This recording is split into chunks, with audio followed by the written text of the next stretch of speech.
live and in person. Yes, we are, and welcome to another episode of the Beer Bat Podcast. Next to me is John Kloss. I am your host, Parker Brown. Thank you for tuning in. We had a kind of a successful first episode. 63 for a first episode is not terrible. So thank you all for tuning in. Thank you all for showing some love. But this week we got some stuff to talk about. A lot of interest, a lot of ups and downs, I'd say, for the Tigers for this first segment. All-Star breaks coming up and more. But before we start the show, the new beer of the week. There we go. Michelob Ultra, baby. We're just going to crack it open and start getting talking. What's up? But, yeah, it's been an interesting week for the Tigers. We had the All-Star games announced. The Tigers All-Star was announced. There was some controversy there. Totally. We'll get into that. Obviously, we got some power rankings we can go over, just kind of taking a look around the league. Got some throwback topics as well, and obviously we got to figure out what that beer is tasting like. Absolutely. Through the mind of Parker. Yeah, through the mind of me. But just kind of getting right into it, I mean, we had two series happen while we were gone. Mm-hmm. Tigers against Colorado, and then Tigers against the A's. Yep. One of those series went really well. Yeah. One of those series went really bad. Yeah.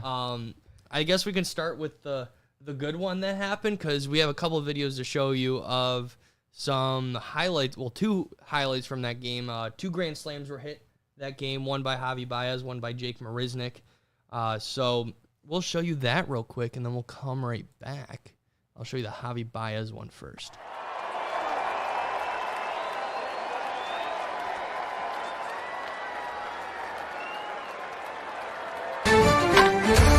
Today for Detroit, and his first homer as a Tiger.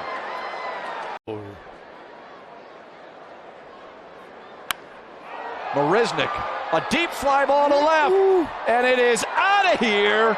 A grand slam for Jake Marisnick. Baez rips one deep left field. That's out of here. A grand slam for Baez, and the Tigers are up early in Colorado. And, I mean, that was a great series in general, in my opinion. We saw Torkelson get 2 home runs in that series. We got to actually chat about that last episode, but just that series, it kind of brought us up at a high. I mean, you don't really have 2 grand slams happen in one game. Yeah, I think it was the first time since 2009 that's happened for the Tigers. I think they had, like, the cycle home run, too, because didn't they have a solo home run, a 2-run shot, a 3-run shot, and a grand slam? Yes, I remember seeing a tweet asking if that was even a real thing. Yeah. Which I believe it technically is a real stat. Unless, if it's not, screw it, we did it. But then we go into the next series. And then they made history again by losing 1-0. I don't know the exact stat. It was 12-plus batters. It was like a couple hits, and still managed to lose the game. The record for that to happen was 319-0-1, and that was the first time that's ever happened since the earned run stat became a thing in 1913. So great for the Tigers to be on the wrong side of history once again, quoting my good friend Braylon Edwards himself. But man, it's a rocky road. I was telling one of my friends yesterday that the best way to put it is it's like when you play that video game and there's some good parts of that video game, and then they make a terrible update and you find out that the game actually sucks. So that's the best way to put it. Like if 2K added a terrible update, okay, and then came back a week later and fixed that update, that's the Tigers. Well, yeah, I mean, to be fair, we were expecting a good update with Erod coming back, with Skubal coming back. Tarek Skubal looked really, really good. I don't think he gave up a hit through 4 innings pitched. Really, really solid. Eduardo Rodriguez, not so much. He did struggle a little bit. I believe he gave up, I think it was 5 or 7 earned runs. I mean, the game 2 against the A's was really, really ugly. I'll be honest, I didn't pay much attention to it. Getting shut out, and they didn't get shut out in game 2, but I mean, they lost 12-3. It was pretty bad. But yeah, that was a kind of a glimmer of hope for the Tigers getting those two guys back. And at the end of the day, did it go the way we wanted to? No, but it's only one start. Like, I think Skubal, there's a lot to take from him being back. Same thing with Eduardo Rodriguez. Like, I'm not going to get too upset over, yes, it was the worst loss of the season, arguably the two worst losses of the season, but they were able to bounce back today and get a much-needed win. Yeah. I mean, listen, I'm not expecting the Tigers to make the playoffs. You said that last week, too. I'm just taking it for what it is. And listen, they're 10 games under 500. They're playing relatively interesting baseball. We have a lot of guys we can trade at the deadline. The draft's coming up. There's a lot to be excited about, at least for me as a Tigers fan. So I'm not going to get too upset over it. At the end of the day, like, this team is not really in a position to compete. When you have Andy Ibanez as your number 3 hitter, I mean, no offense to him, but I mean, this team just does not have the depth. It doesn't have the talent to compete for the division. So, I mean, you take it for what it is. They're 3-2 in July now, I believe. So, at the end of the day, if they can finish the month of July with a positive record, that's a win for me. Yeah, and we talked last week about Spencer Torkelson and his impact so far on this team. Then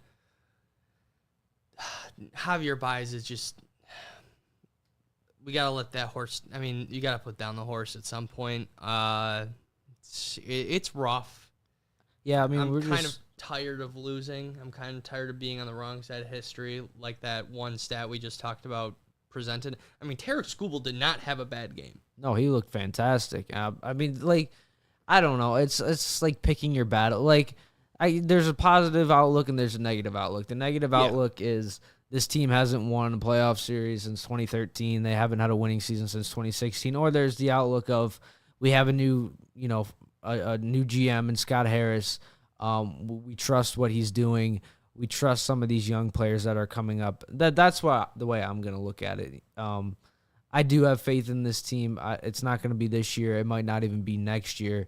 But I do think there are some young pieces and also some veterans that can bring in some young pieces to get this team to where it needs to be. Totally. And, yeah, I think it's just like with the Pistons season. We all knew they weren't going to make the playoffs, but we kind of watched it just to see the development of those young players, to see those growth signs that we want to see out of guys like Jalen Duren and Jaden Ivey.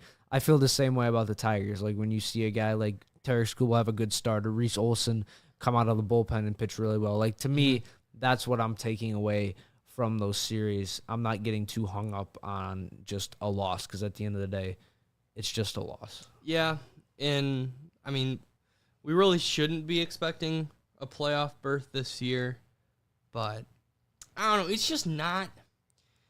It's like they're pulling us along. It's like we get invested because they win, and then we get our interest just tanks because they lose to a bad team in the Oakland A's. Yeah, I don't know if the Tigers are pulling us along. I think like maybe the Twins and the Guardians are, just because they can't get their crap together. Like, realistically, if those teams were living up to their expectations, we wouldn't be having the conversation of the Tigers competing for this division. And, I mean, technically they still are. I mean, they're still not out. I mean, they're not as out as I almost said the Rays, the Royals, or the White Sox. So there's 6 games out right now. I mean, that's still not something that we should overlook. 6 games is 6 games. I mean, that's like, 2 series? I mean, they go into the next series against Toronto. That's going to be tough. Yeah, Alex Manoah is coming back for the Blue Jays. That'll be interesting to see. The Tigers did get to him earlier this year. Manoah obviously got sent down. That's been a big talking point around baseball, because he was a Cy Young level pitcher for the Blue Jays last year and has really struggled and will be called back up. Alex Faedo, did I say that right? Faedo. I can never say it right. Alex Faedo is back for the Tigers, so that's good to see this rotation finally getting healthy with, you get Faedo back. There you go. You get Erod back, and you get Skubal along with Manny. I mean, you essentially just got 4 starting pitchers back in the span of a week, 2 weeks. Like, that's really, really good to see. But I mean, they're 3-2 in July. If we want to just try to be positive, like, yeah, they did lose a series they should have won, but at the end of the day, they were 9-18 in June. So, like, to me, if they can have a positive record in July, that's what matters. They have the Blue Jays coming up.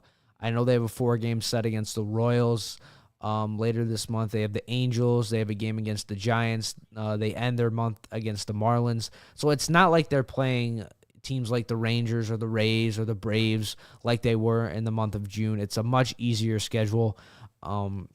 Yeah, to me, my bar is finish the month over 500, and let's see what happens from there. If you finish the month over 500, realistically, you still should be 5 to 6 games out of this division. So that, to me, is a good goal for this team, and I think that's very achievable.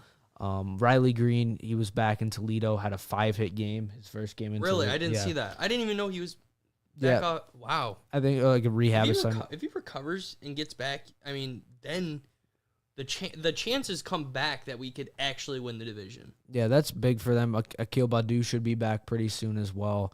So it'll be interesting. Like, I think this is going to be one of the most interesting months of Tigers baseball we've had in a very, very long time. Just because of the draft, just because of the trade deadline, and just the draft is this Sunday. Oh my gosh! So that'll be really interesting. I mean, if you want to touch on that a little bit, we can. But dude, I haven't done any research on the draft. All I know is we need guys that can hit the baseball. Yeah, I mean, to me, Wyatt Langford. Okay, Yeah, I'll do some research on him. We should definitely talk about who we pick next week. I think that'll. But I mean, if you want to talk about it, you definitely probably have done a little more research on the guys. So. Yeah, I would just say Wyatt Langford is probably my guy. I don't know if he's gonna fall to 3. If Dylan Cruz and Wyatt Langford go 1 and 2, and Paul Skeens is sitting there at 3. I know people are going to be upset with taking another starting pitcher, but Paul Skeens is a generational talent. I mean, some people have said he's the best starting pitcher they've ever seen in college. So if he's sitting there at number 3, I get, Casey Mize didn't really work out. But Paul Skeens, I think you just take best player available. And I think there's a real possibility if those 2 hitters are gone at 1 and 2, I think the Tigers could take Paul Skeens at 3. And then the other thing I've heard is them taking a catcher, Kyle Teal, to save money later in the draft, which I know would upset a lot of people. But, like, at the end of the day, I think that's what they did with Colt Keith. They saved money and drafted Colt Keith. I believe he was a 5th-round pick, and spent a lot of money on him to get him. So, yeah, like, I think it's going to be a really interesting draft. I think it's very unpredictable, which is exciting because I think it's been pretty predictable. We all knew they were taking Casey Mize. We all knew they were going to take Torkelson. A lot of people figured they were going to take Riley Green. Yeah. So I think now the draft seems a lot more unpredictable. So it should be a really fun and exciting draft day this Sunday. Yeah, I'm excited. But going into our next topic, you kind of hit on some of the pitching core. One of our pitchers will be headed to Seattle. Is it the pitcher that we all thought it probably should have been? No. I could probably name 4 or 5 pitchers that are more deserving. Yeah, and I mean, Michael Lorenzen, sure, great guy. Yeah. But I think last week we kind of forgot about one of the pitchers that has really done a great job. If you actually kind of hand me my notes, I have. So Alex Lang is not this year's MLB Tigers All-Star. And here I'm going to compare his stat or Alex Lang's stats to Michael Lorenzen's. Michael Lorenzen, 87 innings pitched. He is a reliever, correct? Michael Lorenzen? Yeah. No, he's a starter. Starter. Well, starters usually have more. Alex Lang, 34.2 innings pitched. Michael Lorenzen, 79 hits. Alex Lang, 22 hits. So, I mean, it comes with being a closer. 41 runs for Lorenzen, 16 runs for Lang. Lorenzen allowed 11 home runs. Lang only allowed 1. Lorenzen walked 20 guys. Lang walked 22. Michael Lorenzen had 66 strikeouts. Lang had 44 strikeouts. Alex Lang had 12 saved games. And I actually want you to guess this. I want you to guess whose ERA is what player. 4.03 and 3.89 ERA. So I already know this. Shit, you would look. That's right. No, Michael Lorenzen's is 4.03. It was at 4.28, I believe, coming into his start today. He threw 5 scoreless innings. So yeah, the good start for him. But it's still an ERA over 4. Doesn't really scream all-star at you. And then Alex Lange is at 3.89. Alex Lange, like a month ago, was no doubt the Tigers all-star, but then he really started to struggle with his command, had a couple of rough outings. Is Alex Lange more deserving than Michael Lorenzen? I'd probably say so. I'd say he deserves it over Michael Lorenzen. But not even that. I think Jason Foley is the most deserving Detroit Tigers all-star. I think Jason Foley has been way more consistent than Lorenzen and Alex Lange. To me, if I had to pick one player to be the Tigers all-star, it would have been Jason Foley. Yeah. I think Tyler Holton deserved it over Michael Lorenzen. I think he's been really good. His ERA has been under 2 in about 46 innings pitched so far this year. He's been a real workhorse for the Tigers. And, I mean, even Eduardo Rodriguez, I know he's been injured, but I wouldn't even have been upset if he got the all-star nod because of what he was doing earlier in the season. He was just unbelievable. Who did you just say? Eduardo Rodriguez. Even though he doesn't have the innings pitched, like, he still was. When he got injured, he was at the top of the conversation for American League Cy Young. Like, he had the best ERA in the American League when he went down with injury. You aren't wrong about that. Yeah, so I mean, I wouldn't even have been upset with him. Like, I'm not gonna get too upset about it. At the end of the day, it doesn't really matter. It's an all-star game. Yeah, it's an all-star game. I'm not gonna say the all-star game's a joke, but hey, at least we're getting represented. That's why it's a unlike joke. Every other sport. I mean, the Pistons never get the Pistons haven't been represented since Blake Griffin was on the team. See, but I like that because an all-star selection should mean something. You should have to actually earn it. It shouldn't be a participation award. Every team gets an all-star. I think that's awful and stupid. So to me, like, you take however many players are on make the all-star team, you take the best 25, 26 players, however it is. You don't take one player from every team just to make the fan base happy. I get it. It's for probably ratings reasons. You want every fan base to have a player there, so every fan base is watching the game. But to me, it just feels like a participation award. And to me, it would just suck if, let's say, Michael Lorenzen makes the all-star team just because the Tigers need an all-star and there's a guy on the Blue Jays or the Angels or the Yankees that is much more deserving. But because the Tigers need a participate, like, that's what it's a participation all-star award. So that's when I say, like, the all-star game's a joke. The all-star game should be the best players in baseball, regardless of what team they're on. It doesn't matter. So I don't know. I'm not going to get too upset by it. I don't have the agent after this year.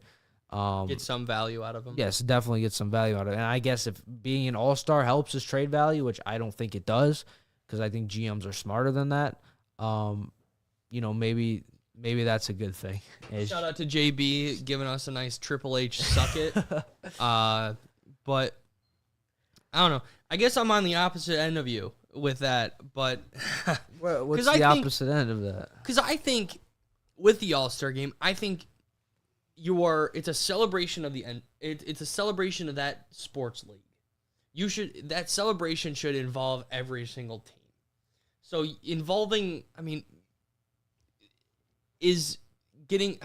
we already can question enough if Michael Lorenzen really deserved it or not.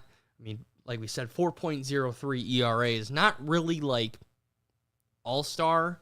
I don't even really think a pitcher was a person we should have sent. I think we should have sent, like, Kerry Carpenter. Yeah, I could see that. Zach McKinstry. I would have took Jake Rogers. Jake Rogers has been really, like, Salvador Perez was named an all-star. If you look at Salvador Perez and Jake Rogers' numbers, they're really similar. So, like, there's realistically, like, 6 or 7 guys I think that were more deserving than Michael Lorenzen. Well, let's go down that list then. If you think, I want you to go down the list, and I will say yes or no if I agree to that. Okay, Jake Rogers.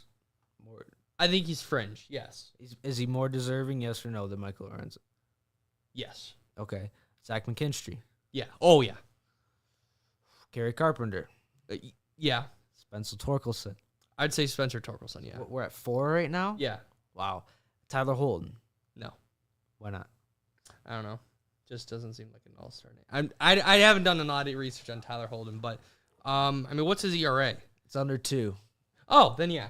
Yes, I think he's been more deserved. He's a rookie, too. That was a great pickup by Sky Harris. So we're up to 5 now. Alex Lange. Yes. That's 6. Jason Foley. Yes. We're up to 7 now. Eduardo Rodriguez. I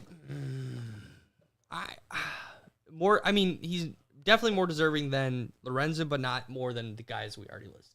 Okay, so if he's more deserving than Lorenzen, that's 8 that we just. Miguel Cabrera for his farewell season. But he did it. He got the farewell last year. Well, so I mean, I guess I think he'll probably. Would you say yes or no? Is he more deserving than Michael Lorenzen? Yeah. No. No? Okay. That's fair. But as a farewell, like, sure, why not? Akil Baddoo if he wasn't injured. If he wasn't injured, I mean, we don't know what that looks like. He could have went into a slump, so I'd say no. Riley Green. I'm pretty confident that if Riley Green didn't get injured, he'd be their all-star. Oh, I think he could have been a fringe all-star starter, honestly. I think he could be like maybe top of the list. I don't know. I think there's who's in the outfield right now I have the notes. Yeah, I can pull up the all-star teams. All right, so I got them right here for you. So all-star starters for the AL: Mike Trout, Randy Arozarena, Aaron Judge. I don't think Riley Green. I mean, if Riley Green continued to do what he was doing, he might be in the conversation for some of those guys. I mean, probably over Arozarena if he killed it. Yeah, there's a debate to be had. I mean, if we're just, you kind of want to just get into the all-stars. Let's take a quick break. Okay. I gotta do some business real quick, and then we'll come back, and then we'll talk about the grander MLB. Be sure to stay tuned. This is the Beer Bet Podcast.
Go to the lake. Today it's warm. We're gonna win the game today, and we go to the lake after. Okay? Mamba. I'm gonna go to the lake and have fun and play dominoes and watch the beach. You bad in domino. Oh. What you talking about? I'm really good at dominoes. No. Yes. You know how to count. What? You know how to count. What? Say it again. Count. And welcome back, everybody, to the Beer Bet Podcast. Joined with me is John Kloss, host of Motor City Metrics and Pistons Territory. Co-host of Motor City Metrics. Co-host. Co-host of Motor City Metrics. Don't want to get in trouble. Don't worry about it. I'm sorry, I didn't know. No, you're good. Don't come after me. Just kidding. But thank you all for tuning in. We see some love in the chat right now. Shout out to Braylon Edwards and Easy E for showing some love to the show. We're just starting out. We're working as hard as we can to give you guys the greatest production of baseball content known to man. Today, if you guys missed the start of the show, I have with me a Michelob Ultra. We're trying it out. At the end of the show, I will give you a nice review on it from a scale of 1 to 10 on if I like this beer. But coming out of the break, we were just talking about the All-Star game, and we talked about if Michael Lorenzen really deserved it or not. We really talked about what other Tigers on the roster deserved it more than Michael Lorenzen. And we said Torkelson, if Riley Green was healthy, it'd definitely be him. Jason Foley, Jake Rogers. Oh my gosh, I got the burps already. Carpenter. Kerry Carpenter, Zach McKinstry. We had like a solid list of like 9, I believe. 7, yeah, I think 8. But yeah, so going into it, we have both the home run derby and the starting lineups. Well, the whole team has been named for the All-Star game, but we're just going to go over the starting players today. So for the National League, we got Sean Murphy of the Braves, Freddie Freeman of the Dodgers, Luis Arraez of the Marlins, Nolan Arenado of the Cardinals, Orlando Arcia of the Braves, Ronald Acuna Jr. of the Braves, Corbin Carroll of the Diamondbacks, Mookie Betts of the Dodgers, and JD Martinez from the Dodgers. And that's a good list right there, if I'm being honest. But you go over to the American League, you got Jonah Heim from the Rangers, Yandy Diaz from the Rays, Marcus Semien from the Rangers, Josh Jung from the or is it Young or Jung? Just Young. Josh Jung from the Rangers, Corey Seager from the Rangers, Mike Trout, who's injured right now, from the Angels, Aaron Judge from the Yankees, Randy Arozarena from the Rays, and Shohei Ohtani of the Angels. And I mean, it's really hard to name a player that deserved it more than Shohei Ohtani. Oh, yeah, he's the best player in baseball. He's the unanimous MVP in the AL. I mean, there's no doubt about that. I mean, just looking at this, when you were reading him off, just some thoughts I had. Sean Murphy, acquired in a trade this offseason for the Braves, has been fantastic. Has 15 home runs, I believe. Is playing like an MVP candidate as a catcher. I mean, that was a fantastic pickup. They signed him to an extension as well after they traded for him. The Braves, another guy, Orlando Arcia, once upon a time a top prospect with the Milwaukee Brewers. Never really panned out in Milwaukee. Kind of took a bench role with the Atlanta Braves, and with the absence of Dansby Swanson leaving in free agency, Arcia has really stepped up and blossomed into their starting shortstop. So to see him be an all-star starter is really, really great, because I think a lot of people gave up on him as like a top prospect. You know, I think people were kind of expecting him to be a bench player for the rest of his career, maybe like a guy who could come in as a defensive replacement. Hit against lefties, but to see him get a starting nod is awesome. JD Martinez, former Tiger, racking up those all-star appearances after his. I mean, wasn't he on the crappy Red Sox team last year? Yeah, I mean, he made a couple with the Reds. I know 2018 he made it. I think he made like at least 3 all-star teams with the Red Sox. But yeah, I mean, the Braves are very well represented. They obviously deserve it. I mean, if you really look at it, there's 2 teams that have been that are represented more than others. You have in the American League, you have the Texas Rangers. Yeah. I mean, that team has been so freaking good this season. Can we have a conversation about them? Yeah, sure. Because listen, when my prediction, I have my like record predictions. I could maybe bring them up one time, but I'm pretty sure I had the Detroit Tigers finishing with a better record than the Rangers. Really? I did, because I didn't believe in the Rangers, and to be fair, they have been incredibly surprising. Like Jonah Heim, I don't think... You're surprised by them? Yes, I mean, I'm shocked. they got so many free agents this offseason, and they don't even have their best pitcher in Jacob deGrom playing. Yeah, I mean, like Jonah Heim, I didn't expect him to break out this way. Like, I feel like everything has gone right for the Rangers. Like, literally everything. Corey Seager having a fringe MVP Yeah, exactly. season. Marcus Semion's been fantastic. Josh Jung has been great. They have a couple outfielders. Adolis Garcia has been really, really good for them. And even their pitching, like John Gray, Andrew Heaney. Like, I feel like everything has gone right for them. Now, I say that with Jacob deGrom, obviously, going down with Tommy John. That's awful to see, especially with all the money they gave him. I'll be honest, I'm going to make a prediction. By the end of the month, the Houston Astros will be in first place in the AL West. Wow. I mean, they're only that's a strong. I mean, they're a couple games out right now. The Astros are 2 games out right now. The Astros have won 4 in a row. They're 8-2 in their last 10. but I don't think they're as good as the Rangers. Really, the defending World Series champions. You think, why are the Rangers better than the Astros? Just the roster. I mean, you had a close rookie of the year in Josh Jung. I mean, Corey Seager, who's batting like close to 400. Mm-hmm. Marcus Semien, who did he come from? Was it the White Sox? It was the Blue Jays. Blue Jays. Yep. I mean, he was not terrible on the Blue Jays. Coming over, I mean, I think he broke the record for most home runs by a second baseman in a single season. When he was this on year or when he was on the Blue, he spent a year on the Blue Jays and then signed with the Rangers as a free agent. Listen, I just think the Jonah Astros. Heim's also. I mean, he's having a great season. I mean, if you look at the Astros, they have Yordan Alvarez, Jose Altuve, Jeremy Pena. Who's their pitcher? They have Framber Valdez. They have Christian Javier, Hunter Brown. I mean, if there's one, who's the dude that did like he did like a little rock when he pitched. Rock. Like he would like get ready, lean forward, lean back, and you wouldn't know when he's about to throw it. Oh, you're just reminding me of Johnny Cueto. But listen, like the Astros, their offense, I think like Kyle Tucker, you didn't mention him. He's Alex Bregman. I think when Alex Bregman is right, he's an MVP level player. Jose Abreu has not gotten going for them at all this year.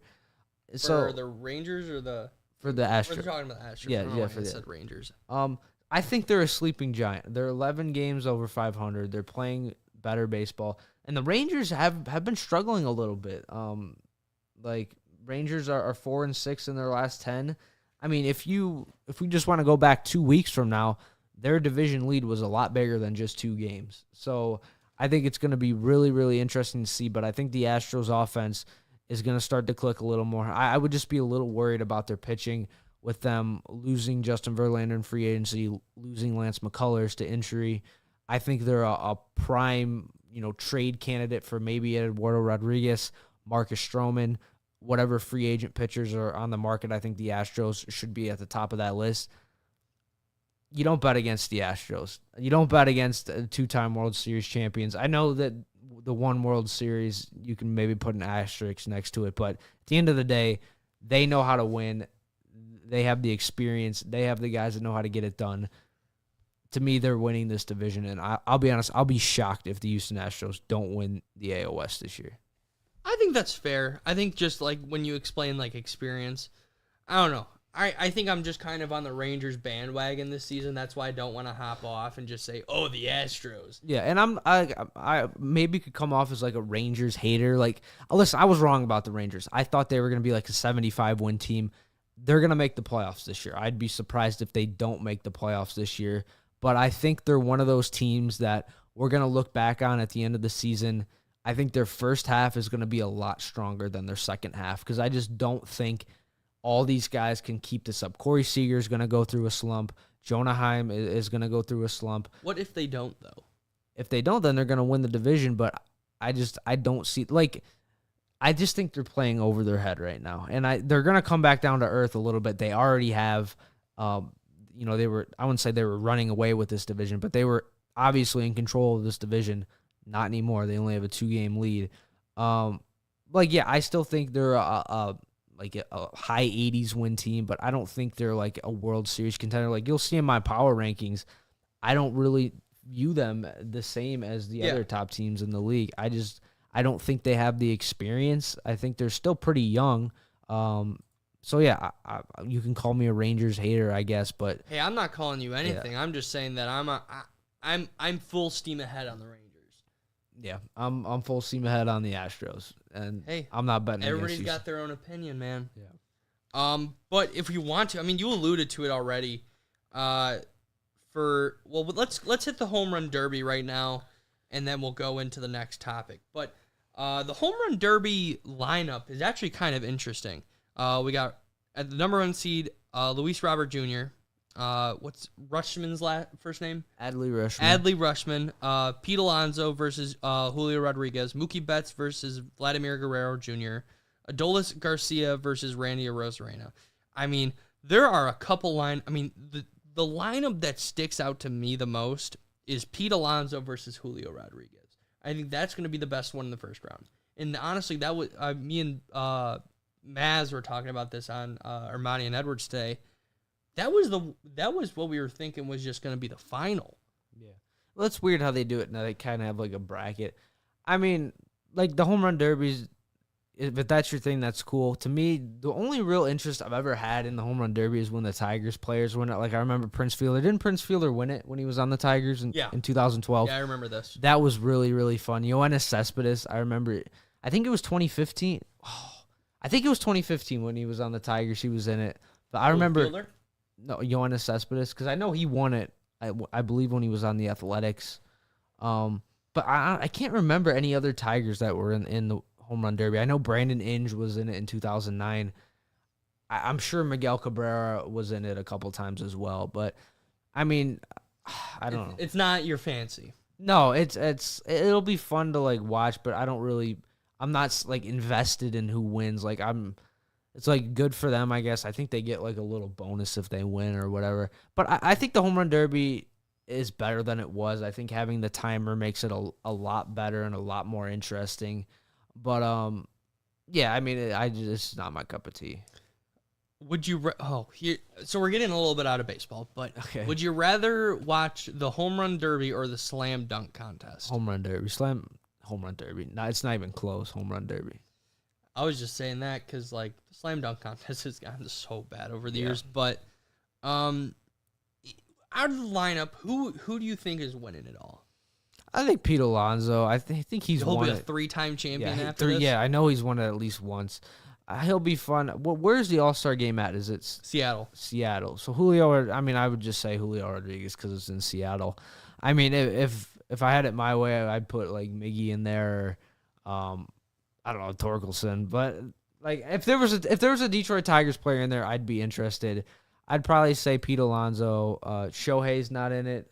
I know you said a Randy Arozarena, Adolis Garcia, Adley Rushman. I guess. I don't know. You think he could win it? I think he could. I think the home run derby is good for baseball. Like I remember Bryce Harper won it. I think it was his last year with the Nationals, and the All-Star game was in Washington. I think he won the home run derby. Mm-hmm. So I mean.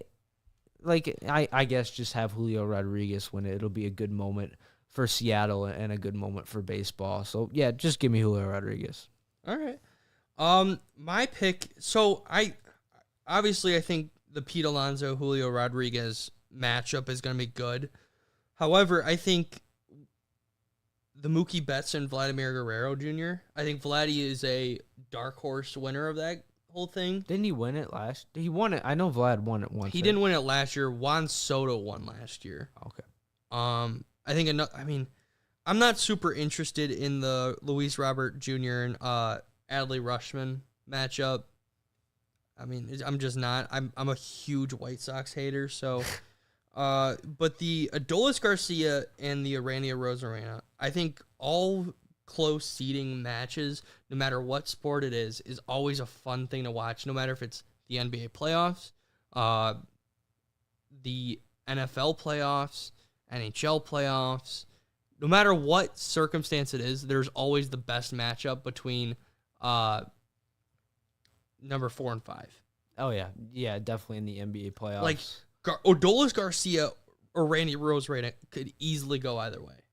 Yeah, I think a lot of these can go either way. I mean, I don't think I don't know. I think it's pretty unpredictable with the home run derby. I don't think you can really ever have a favorite to win. I wish Ohtani was in it. That'd make it a little more interesting. I bet you would. So I think Ohtani was definitely. I have a feeling Ohtani was offered it and declined it. Yeah, I'm sure that probably happens a lot. A lot of players have declined it. I mean, bringing it back. I mean, you know how many players probably declined doing the slam dunk contest? Yeah, I feel like the home run derby. I'm kind of scared, but I feel like the run derby is going to turn out to be like the slam dunk contest. I mean, maybe. I think it's gotten a lot better though. I think you have to just always stay on your feet about changing things and be open to changing things. And I think the MLB, like, to their credit, they've been pretty open about trying new things. Obviously, with the pitch clock, with the new playoff format, like. So I think at the end of the day, if you have a commissioner who's willing to listen and willing to try new things, I think you'll be in a good place. Like, I think the NBA does a fantastic job with that. Like, they tried the play-in. I think a lot of people weren't really fans of the play-in when it first was announced, but people kind of caught on to it.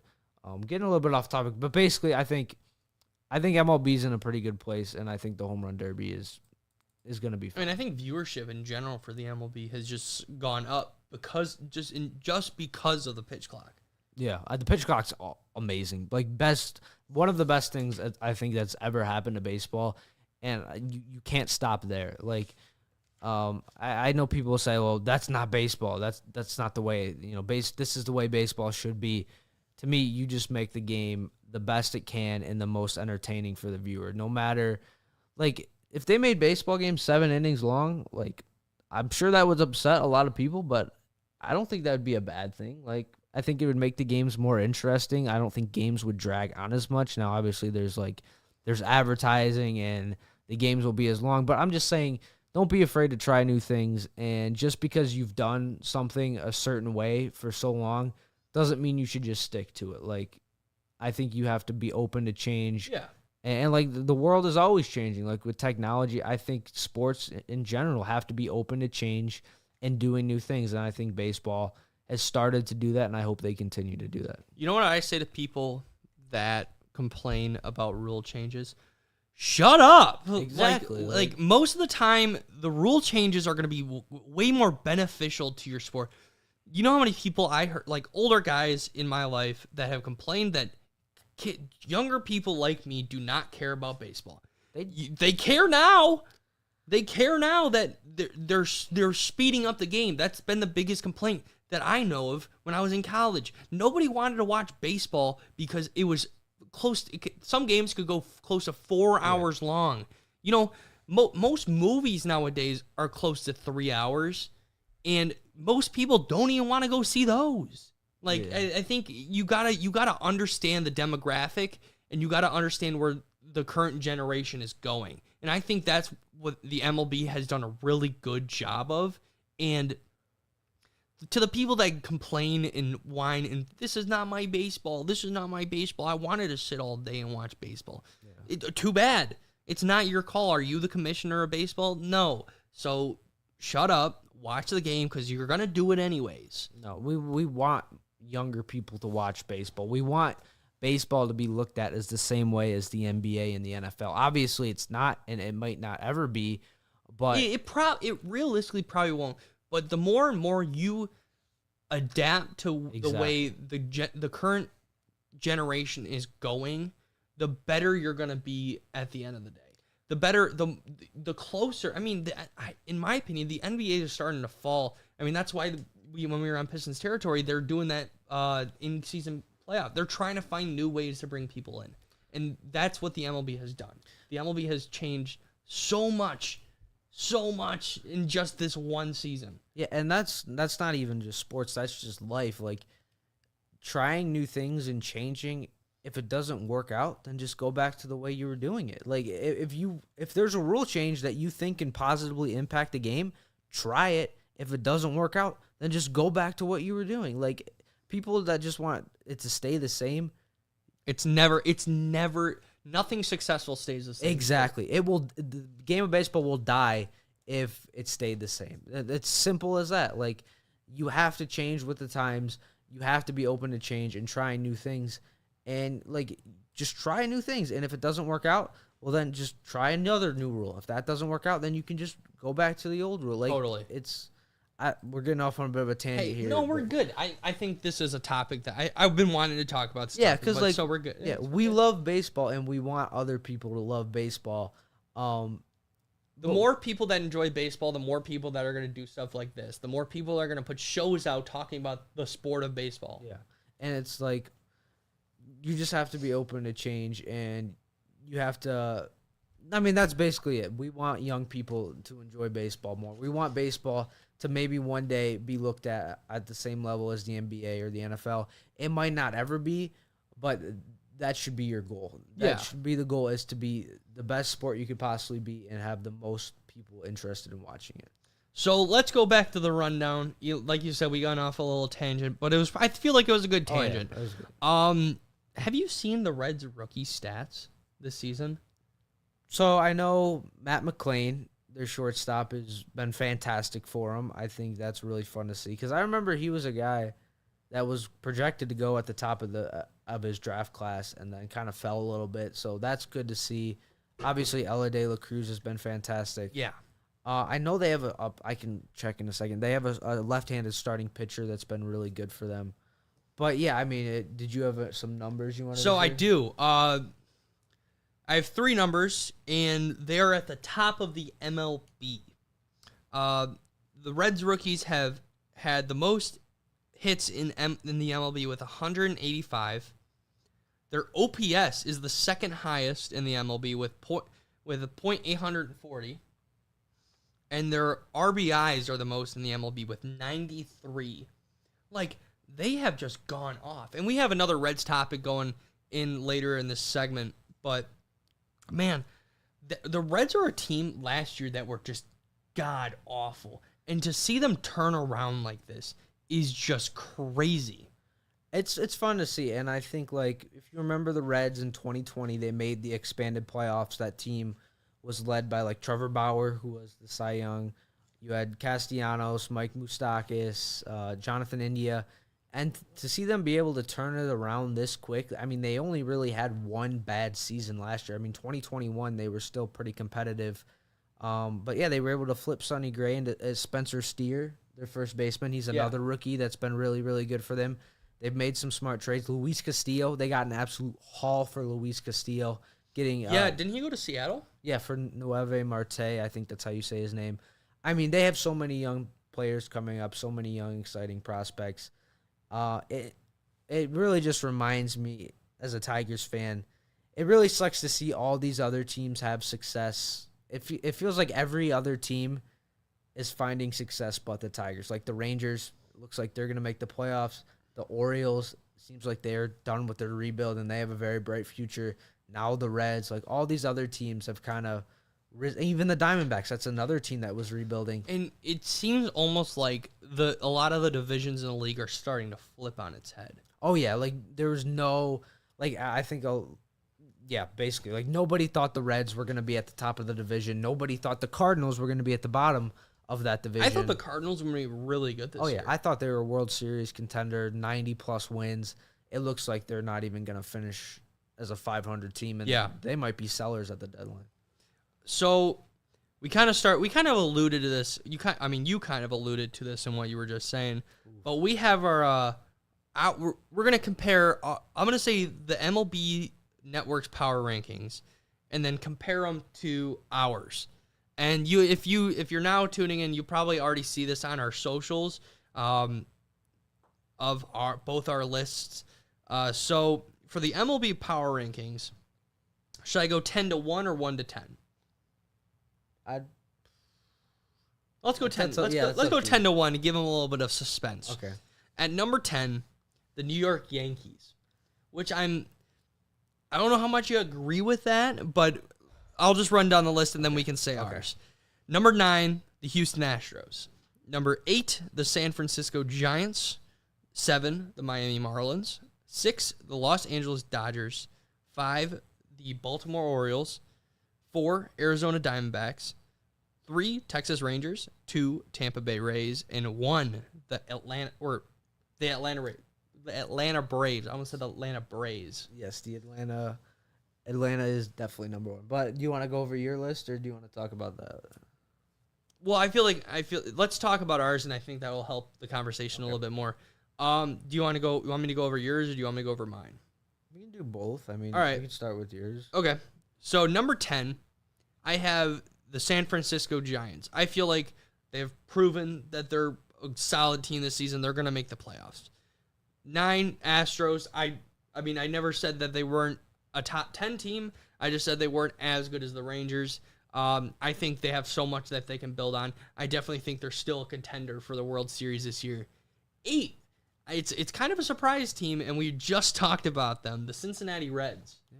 I think the Cincinnati Reds have just been on fire. I think they're the most fun team to watch in baseball right now. Yeah, I'd say so. My only worries about the Reds is that they're going to have an O'Neal Cruz situation, and have we really heard anything about O'Neal Cruz this year? No. In Elly De La Cruz. No. I mean that's kind of a freak accident though, right? But dude, O'Neal Cruz is getting talked about like. Anyways, we're getting off top. Number 7, the Miami Marlins. Chaz Chisholm has just lit up that team. That Miami is just another really fun team to watch. Another team I have my doubts on. That's fair, but they're still good in the regular season. Number 6, the Los Angeles Dodgers. I completely agree on the placement of the last 2. I think the Dodgers are loaded. Clayton Kershaw did just go down, but they have Freddie Freeman on first. Mookie Betts out in the outfield. I'm missing. Who's the Will Smith, Max Yep, Muncy, Will Smith, JD Martinez. JD Martinez. We just talked about him. I'm trying to think. Who is Dodgers players? Kershaw, Bueller. I'm trying to think of the pitcher. Leo Urias, Dustin Yes, May. Urias. He's really good. There's nothing. They're just a good team. You can't. There's no overlooking the Los Angeles Dodgers. Number 5, the Arizona Diamondbacks. I think Corbin Carroll and company have really just surprised everybody this year, and they've done it in a way that honestly puts them in contention. Yeah. Of the World Series. I don't think you should sleep. Oh, shout out Andrew Chafin, former Tiger himself, left the Tigers to go to a better team. Number 4, the Baltimore Orioles. I think, like you said, that we both think the rebuild's done. They have another kid coming in next year. Who was the number 1 pick they picked up last year? Jackson Holiday. He's going to be really good when he comes in. Oh, yeah. Shout out to him. He did just get engaged not too long ago. Number 3. This might surprise you. I have the Texas Rangers at number 3. Doesn't surprise me. Well, just because how much I've talked about. Yeah. Number 2. This is going to surprise you. The Atlanta Braves. I'm not mad at it. I can see. Hey, at least I didn't put them in like 10. Yeah. It could have been a lot worse. Ronald Acuna is just such a freaking good player. He lights it up every night that he plays. But number 1, and that has been, in my opinion, the best team all season. They stole a really good player from the Tigers. It's the Tampa Bay Rays. The Tampa Bay Rays are, I think, in my opinion, they're World Series favorites. For me. I think they have just done so much good stuff this season. They've won every single trade they have made. They've picked up great players. Randy Arozarena, Paredes,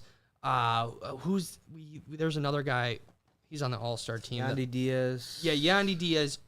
3 really good guys. Wander Franco. The list goes on and on. That team is just... If there's any team in the MLB that's really stacked besides the Rangers, I think it's the Rays. I'm not going to spoil mine. But, yeah, I'll let you read yours. Okay. Let me know in the chat if you disagree with any of them. Yes, mine's because I don't disagree with my own self. Oh, yeah. Mine's a little bit out there, but I'll try to give my best reasoning. Number 10, I have the Blue Jays. I think the Blue Jays, I was a little bit of a doubter with them, but I do think they've been up and down. I think their pitching needs to be better, but they still have Vlad. They still have George Springer. They still have Bo Bichette. I think the Blue Jays are a solid team in a very, very good division. So I put them as my number 10 team. Number 9 is the Giants. I predicted the Giants to be pretty good, which is crazy to think about because I remember the Giants and the Tigers played a series earlier in the year, and the Tigers won the series. And, I mean, the Giants really didn't look like a great team, but their pitching's been really good with Logan Webb. They got Mitch Haniger this offseason, Michael Conforto. They have Mike Yumskrunsky. Like, they have a really, really solid deep lineup, so I have them as number 9. Number 8 is the Diamondbacks. I'm a little bit lower on them. That was another team I doubted. Honestly, I thought they'd have a similar record to the Tigers. I didn't really believe in their pitching, and I didn't see their rookies having the impact that they have. Oh, I see someone on your list that I didn't even think of. Oh, well, we'll get to there, but there's a team on that list, and I'm just like, crap, I didn't put them on my list. But Diamondbacks. The one problem I have with them is the rotation. Like you have Zach Gallen, who was my pick for Cy Young. I just wanted to throw that out there because I think he's gonna win it still. Merrill Kelly is their number 2 starter. Outside of those two guys in the rotation, I don't really know how much I trust the rotation. Like they have Ryan Nelson. I believe he's a young right-handed pitcher. I think they really, really need to get a veteran starting pitcher at the trade deadline.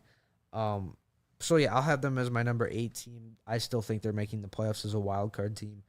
Rangers, number 7. I'm a little bit of a doubter with the Rangers. I do think they come back down to earth a little bit. I still think they're a playoff team, though. Just a couple teams I have a little bit more faith in than the Rangers. My number 6 is the Phillies. This is one of the most slept-on teams in baseball. Made the run at the World Series. I think people forget just how good this offense is and how explosive it could be. I know they lost Rhys Hoskins. They got Bryce Harper back. You have JT Realmuto, Nick Castellanos, Alec Boehm, Bryson Stott. Lineup is just absolutely loaded. Kyle Schwarber, like you could just go on. Trey Turner, like the offense is just absolutely loaded. And that was the team that I was like, crap. And their pitching's been really bad, but you still have Zach Wheeler. You still have Aaron Nola. You have Taijuan Walker. Maybe they make another move for a starting pitcher. They are a sleeping giant, in my opinion. And I wouldn't be surprised a month or 2 from now. I wouldn't be surprised if they're in my top 3 or 4 teams because I think they've begun to turn it around. They've gotten healthy, and if you know Dave Dombrowski, he's going to do whatever he can to make this team better. And I could really see him going out this trade deadline and adding an impact starting pitcher or a reliever to make this team better. So honestly, I have them at number 6. I want to put them higher than that because I think like they've had a rough start to the season, but they are really, really, really good, and we saw that with them making a run at the World Series, and I think their team is better than it was last year. Number 5 is the Orioles. Their offense is incredible with their young players. They're just so freaking good this season. Yes. But honestly, like if just looking at this list, I'm taking the Phillies over the Orioles just because I think their pitching's a little better. Like, I guess for the Orioles, who do you really have in that rotation that you can trust in the playoffs? No one. Exactly. Like if you're the Phillies, you have Aaron Nola, you have Zach Wheeler, you have Taijuan Walker. The Orioles, I don't know if they have that pitcher like Grayson Rodriguez. I don't think he's there yet. Like that would be my only gripe with them, but their offense is so good and their bullpen is so good. I think they deserve to be in the top 5. But yeah. I'll be honest, I think the Phillies are creeping up into my top 5. Astros at number 4. I'm a big believer in the Astros, World Series champions. Wait, you have the Astros where? Number 4. Wow, that's where we really differ. Okay. Listen, man, they won the World Series, and I think people forget they didn't just win the World Series last year. They didn't cheat. What? No. They didn't cheat. They dominated last year. They swept the Yankees. They lost 1 game to the Mariners, and I believe they lost 2 games to the Phillies in the World Series. Like they wiped out the competition last year in the playoffs. So maybe they're not a regular season team, but let's be honest. They have won 2 World Series. They've been to the ALCS, I believe it's 6 years in a row now. they don't have a lot of incentive to win 100 games in the regular season. The regular season just doesn't mean as much to the Astros as it does to some of these other teams. But that doesn't mean that they're not better than some of these other teams. I think their record is very it's not, it doesn't accurately represent how good the team is, because I just think when you're a team that has won multiple World Series, you've been in the playoffs, and you've gone deep in the playoffs for so many years, I just think the regular season just doesn't mean as much for them. Number 3 is the Dodgers. I think that's a little bit of a surprise. But we talked about their pitching, like Kershaw, Julio Urias, Walker Buehler, Dustin May. I think they have... They're just not... There's not a lot of holes on that team. No, and I think they're getting slept on a little bit just because the Padres, like the Dodgers, they lost Max Scherzer to free agency. They lost Trey Turner to free agency.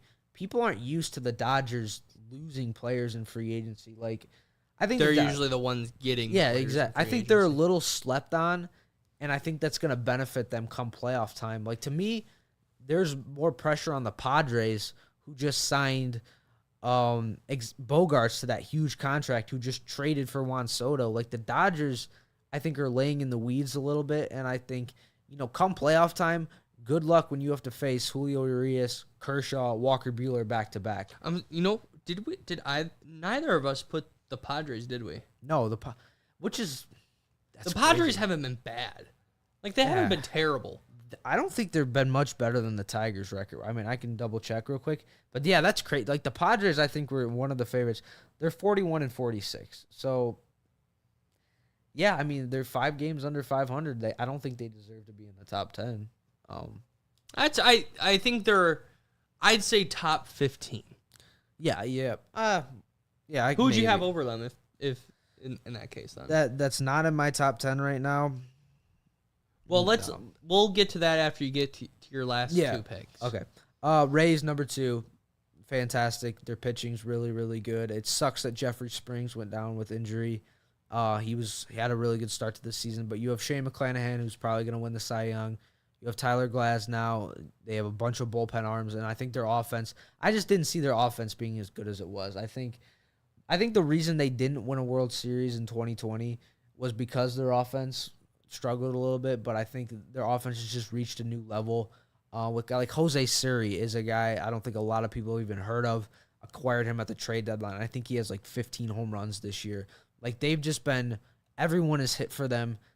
To me, they should be the favorite in the AL. And then my number 1 is the Braves.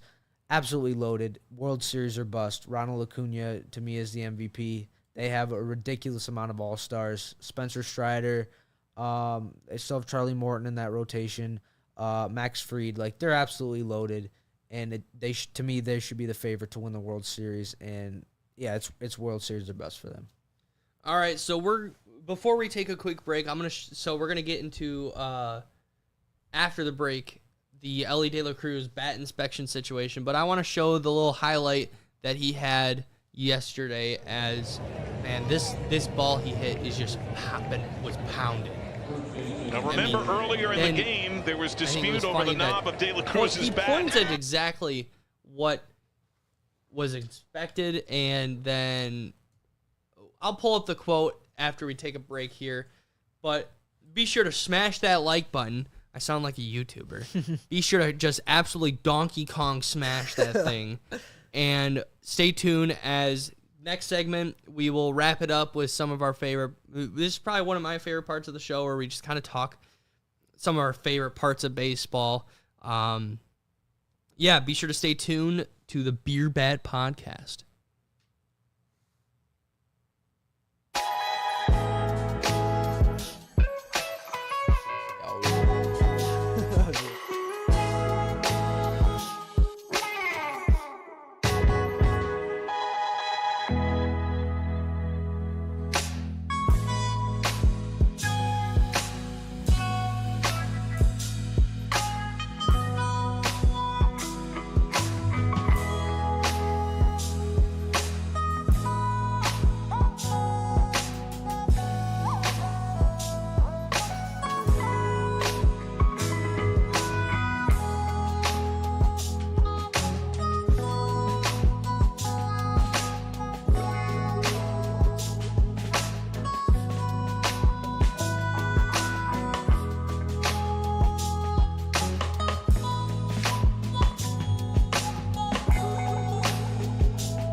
Welcome back, everybody, to the Beer Bat Podcast. We are in the third and final segment of the show. If you haven't already, just grab that like button and just smack it. Just smack it. Okay, let's go. So, share it to your mom, share it to your dad, share it to your grandma. Anybody that loves baseball, they should be watching this show and no other show. But before we went to break, we talked about Elly De La Cruz and the bat. That whole thing is just weird. So on the sequence, I have a quote here from the person that asked for it to be reviewed.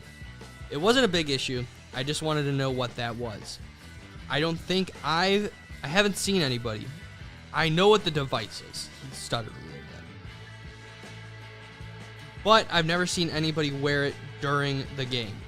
So I just went out there and I even told home plate umpire Quinn Wolcott, like, I'm trying to make a big deal about it, but he's wearing this thing on his bat. So they checked it, came back, and told me, hey, it's legal. It was all good. It was over and done with. Apparently, he uses it for, like, the part of the handle. It was all good. I'm not going to make a big deal about it. When did you notice it? I saw it yesterday towards the end, but like I said, I didn't want to do it after an at-bat. I did it before his at-bat. Like I said, I told Quinn I'd never seen them wear it before. I don't know what's going on with it. And they checked it, and they came back and said it was legal, and I said I'm good. No big deal. Explaining your story to David Bell. I think they understand. I hope they understand. I played with Reds bench coach Freddie Benavides. I don't know. That's a weird last name. Never heard of it. Freddie knows I'm not trying to penalize this kid. I'm not. I love the way he plays the game. I didn't like his antics after he hit the home run. Just realized our music was still on. We can do without that. He only got 2 weeks in the big leagues, but he's going to be a good player. What are your thoughts on it? I mean, he obviously didn't know what was happening. I mean, if you're a coach, you should know exactly what that is. Yeah. I think he must have been a little uninformed. I don't know. Should Elly have not done that? No. But so was he doing that because they checked his bat and he was kind of like? Well, they checked his bat afterwards, and then that's when he went on to say, "Here, I'll play the clip here." But that's when he went on to say, "Hey, that's just not something you should do." That's like exactly what he just did. We'll loop it and play it again. Come on, there we go. And it's like you swing the bat, you look at the other dugout, and go, this thing right here, like, come on. Like, I love Elly De La Cruz is my favorite player right now in baseball. Like, I think he's so much fun. I think I personally, let's leave the rookie rankings to next week. Okay. And then we'll talk about our favorite players. Yeah. But I think like he said, Elly De La Cruz is going to be a great guy, great player. But even as me as a fan, I don't personally see it was necessary for him to do that. Yeah, I mean, I'm not going to look too much into it. Listen, just as like a fan, I like rivalries in baseball. I like teams getting chippy. Like, let's be honest. As a sports fan, don't you love it when a hockey player gets into a fight? Yeah. Don't you love it when like a basketball player gets into a fight? Yeah. I don't know. It's just. So what's the difference if I understand. I would have done it in the same situation, but I felt like he could have handled it in a different. Like, at least get to base before you do it, or at least come all the way around since he hit a home run and be like. No, I mean, I don't mind it. I like players showing off. I like players showing each other up. I think that's good for baseball. I don't understand these people.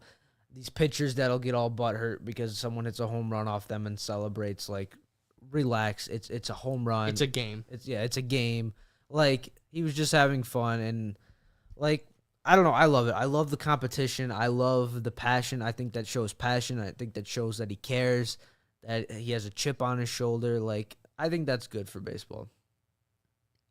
So our second to last part of the show, we have our favorite players growing up. So I want you to go first. I think mine will be a little interesting, to say the least, but I want you to go first. Like, who's just and just talk about it. So to be honest, I've never really had favorite players. Like, it's just something, I don't know what it is. I don't have a favorite basketball player. I never really have.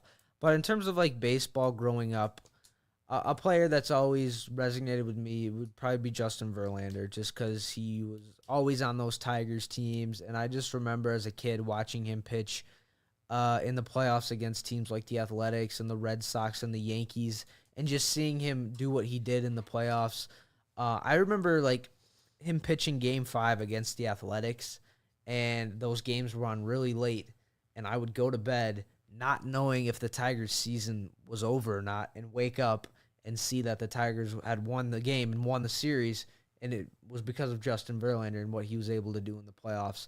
So I absolutely love watching Justin Verlander pitch. I mean, his fastball is electric, hitting 100 miles an hour. His curveball was fantastic. He still is a fantastic pitcher. I mean, he just won the Cy Young a couple of years ago. So Didn't he win last year? Yeah, I think it was last year, 2022.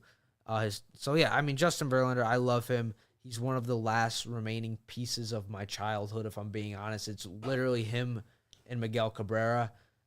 I mean, that's basically it. Those are the two Max players. Scherzer? See, I want to like Max Scherzer, but at the end of the day, he left the Tigers. And it's like, he left us in free agency. So I don't feel the same way I do about Max Scherzer as I do Verlander and Cabrera. Fair. I just don't. But definitely Verlander, probably if I had to pick one. And then Miggy, too. Like, he's been a great player. And, like, Prince Fielder was a player I loved to watch, Austin Jackson. But if I had to pick one, it would probably just be Justin Verlander because, like, I grew up on those Detroit Tigers teams, and, like, him and Miggy were the face of it. Yeah. So I'd say Verlander's probably my favorite player of all time. All right. I have a really, really interesting one. Oh, you're going to say the most random guy ever. Ramon Santiago. I could see it. Why? Dude, Ramon, I have an interest. My reason's interesting. The first time I had ever experienced Ramon Santiago was when he hit the game winner in the playoffs. Was a sack? Oh, I don't remember that.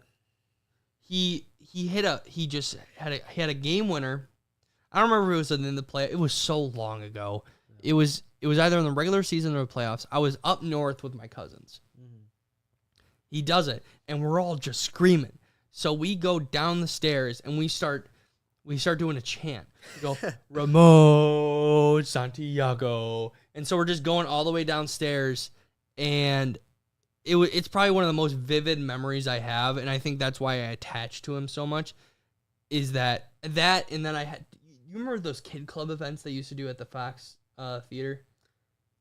Yeah, maybe. I went to one of those, and I met Ramon Santiago in person, and that was probably one of my favorite. Like, I was not Miggy was awesome, but he was not my favorite player. Ramon Santiago gave me so many memories as a kid that I'm so grateful for. And is he still a base coach on the Tigers, or he gone? I don't think he's a base. I know he was for a couple of years. But I remember finding that out because when I worked for them last year, I got to actually sit down and talk to him and be like, "Hey, dude, you were like my childhood. Like you are my favorite player of all time." And he was like, and him in his Spanish accent, he's like, "Dude, thank you so much. I appreciate it." And he was like, "I'm so glad that this came full circle." And I almost cried right there. Wow. I was like, wow. The guy I looked up to in baseball just said, "I'm glad we met." I was like, damn. That's all. I mean, he was a good player for the Tigers for a long time. I mean, that's awesome. And he wasn't a superstar. No. He was just a guy that caused one vivid memory for me. Yeah. And, well, obviously another player, not to change topics so quickly, but Austin Jackson. He was a tall guy. I also met him last summer. Nice. When, I think it was when Lou Whitaker's. It was either when Lou Whitaker came. No, it was when Miggy had his ceremony last year, and Austin Jackson was there. Oh my gosh, what's his name? Like Miggy's best friend on the Tigers. Maglio Ordonez. Yes. They were all in town. He surprised him, and it was like, wow, like, geez, I'm just like surrounded by my childhood right now, and it was awesome. I mean, it's cool to meet your heroes from your childhood, and I guess that's kind of like the wrap up of the section. But I don't know. Have you ever had the chance to? No, I never really have met many baseball players. I think I met Craig Monroe once, but I never met Verlander, never met Miggy. I'd probably cry if I met Miggy, if I'm being honest. Like, I love Miguel Cabrera. Like, I always say I'm gonna cry the day he retires. Maybe I will. What, at the end of the season? Yeah. I mean, yeah, he's like Miguel Cabrera. I started watching the Tigers in 2010. He's literally the only player left that's gonna be crazy when he's gone. It's like, wow, the team that I watched growing up, that entire team is now gone. Like it's just that was my childhood, was watching the Tigers. And that's what I looked forward to every day, was coming home watching the Tigers, hanging out with my parents and my friends watching the Tigers game. Yeah, Miggy is always going to have a special spot in my heart, because he's probably going to be the best hitter I'm probably ever going to see in my lifetime, and I'll be like telling my kids and my grandkids about how incredible he was. Oh, do you know Miguel Cabrera? Yeah. That's the greatest Tiger of all time. Yeah, that's what I'm going to sound like, and I'm very sad that he never won a World Series with the Tigers, but at the end of the day, he accomplished so much. I'm just very grateful that he's been able to. Miguel Cabrera is going to go down in history as like one of those players. Like, you in every league, there's that one player that you wish would have won a championship. Well, he did win it in his rookie year. He won it in 2003. Really, in Florida? Yeah, in the Marlins. Oh, I didn't know that. But it just doesn't. Do you really count that though? I mean, I just wish he would have won one with the Tigers. Like, we could get into that and how depressing it is. We'll leave that for next our episode. PTSD of failing to win a World Series. But yeah, not once, but twice. It's great. But yeah, another guy I really loved was Doug Fister too. I loved watching Doug Fister pitch. Okay, remember Doug Fister? No, Doug Fister? Dude, I was so young. I don't. Oh, you have to. I'll look him up after the show and I'll text you. Yes, Doug Fister. I loved him. He was on some of those great Tigers teams as well. But Miguel Cabrera and Justin Verlander. Those two are my childhood. Awesome. So everybody's favorite part of the show. I've been drinking away. I've been making sure I get every little taste. If you don't remember, we have Michelob Ultra, the superior light beer today on the show. It's better than Busch Light. I can tell you that. Okay. Hold on. Like, it has a much richer taste to it.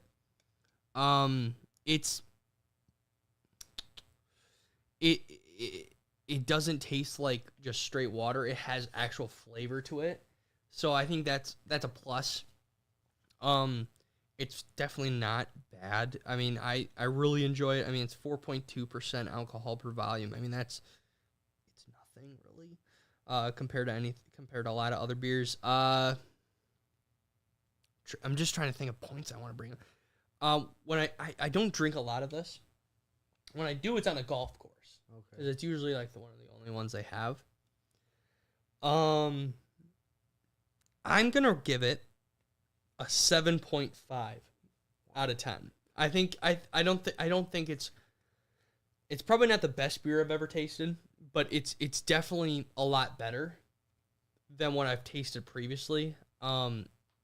Maybe next episode I'll bring one of my more favorite ones that are like really good in my opinion on the show.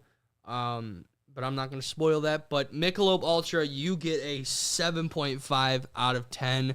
All right, I got a question. What about like seltzers or like? Dude, if we want to do seltzer, it's just because it's beer bat. I want to start it off with beer, dude. I'll bring on some seltzers. I'll get some Heinens or something. We'll see. Why, you a big seltzer guy? No, but like if I had to drink something, I'd drink seltzer. Like I like the fruity drinks. I think those are really good. Like like a Simply Lemonade or a Mike's. Oh yeah, those are so good. Or like they have like the hard Mountain Dew. I've not tried those. I don't know if they're in Michigan, but those look sick. But like they have like the Monster Beasts. Oh yeah, like everything is like an alcohol. Like you just take any drink and put a little alcohol in it. It's like boom. So one of my favorite mixed drinks ever, ginger ale and Malibu. If you ever just want to like try a new mixed drink, let me know. We can go to a bar or something, and I will order you a ginger ale and Malibu. That is in my opinion, that is better than a Captain Coke. Okay. So we'll leave it at that. Thank you all. We'll wrap up this episode, I guess. Okay. I guess. We don't have to, but I guess. Thank you all for watching. It really means a lot to me and John. We're just starting this thing up. And to see that we had 21 viewers while we were live, shout out the chat real quick. Mateo was on, I believe. Mateo. What's up, Mateo? My boy. So shout out Mateo, good friend of ours. Yes. Shout out Pistons Territory. That is John's podcast. Jacob Billiter. Shout out to you. That's one of my fraternity brothers. Shout out Easy E. I'm not sure exactly who you are, but thank you for tuning in. I really appreciate you, dude. And Braylon Edwards, thank you for the encouraging words before the show started. But we actually do have a poll up for our power rankings. I did put up a poll to see who had a better power ranking. Somehow, I thought you honestly had a better list than me just because you added the Phillies, but I am in the lead with a 67%. Oh. Yeah. That's all right. Hey, listen. No salt. No, we don't give salt around here. We're friends. So next episode we'll put up another poll. Maybe, hopefully, I won't win again. No, so and look forward to some good thumbnails because John hit it out of the ballpark. Yeah, no pun intended with that thumbnail today. Yeah, we're gonna get some funny thumbnails going because that was pretty fun to make. But thank you all for watching. Smash the like button, no matter if you're watching a clip, no matter if you're watching a TikTok. It only boosts our show. It only spreads that to more and more people. Make sure you share it. Put it on your Snapchat stories. Interesting. But it just means the world to us. We want to make this something. I mean, I know personally this is a job that I want to make my forever profession. But thank you all for watching. Again, smash the like button. But thank you all for watching. Take care and stay tuned. We will be back next Thursday for another episode of Beer Bat Podcast.